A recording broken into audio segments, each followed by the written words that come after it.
वाटतंय असं मी कवा आमच्या आप्पासनी बघितलं सुद्धा नाही. आप्पा कुठं आहेत, काय करतात हे काय सुद्धा माहित नाही मला. आप्पा गेलो तेव्हा हा एकटीच रडायची. मग ती का रडते आणि आम्ही का रडत नाही, अरे हे बी कळत नव्हतं आम्हाला. थोड्या दिवसानं ती बी रडायची बंद झाली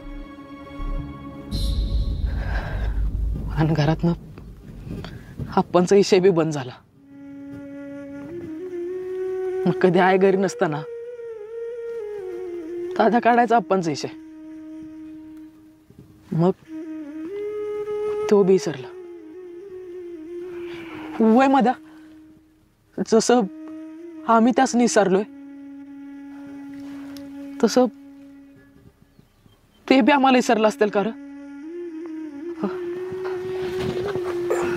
माहित नाही आधी, पण कसा बी असला तरी बाप घरात असला पाहिजे बघ.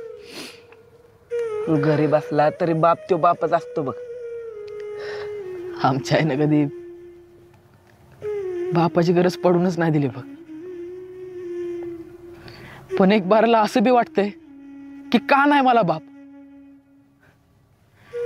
जर आज मला बाप असता त्या बाजारातल्या पोरागत सावली धरली असती बघ त्यानं आमच्यावर. त्या केवडाच्या बागत दर महिन्याला पैसे पाठवलं असतं त्यानं आम्हाला. कशासाठी कुणालाच कायच मागायला लागलं नसतं. अरे सायकल तर कवाच आली असती बघ. आता आपण डबल सीट गेलो असतो. डोंगरात ढकलत आहे का नाही. अरे आता डबल सीट आलोच असतो की.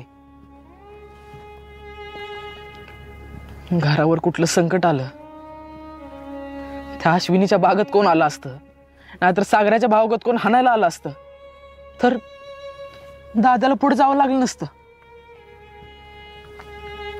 माझ्या आप्पानेच निस्तारलं असतं बघे समजा. बाप असला की असलं कोणी बी फिरकत नाही घराकडे.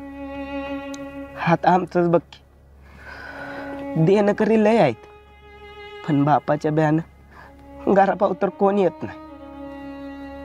बाप काय असेल ते गावातच थांबवत. पण आब्या, मला सगळ्यांचं कर्ज फेडायचं आहे रे. मी सगळ्यांची देणी देणार आहे.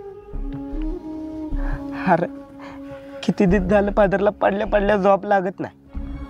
कायम काळजी. तुझी काळजी करायला हाय तरी रे तुझा बाप. पण माझं काय मत,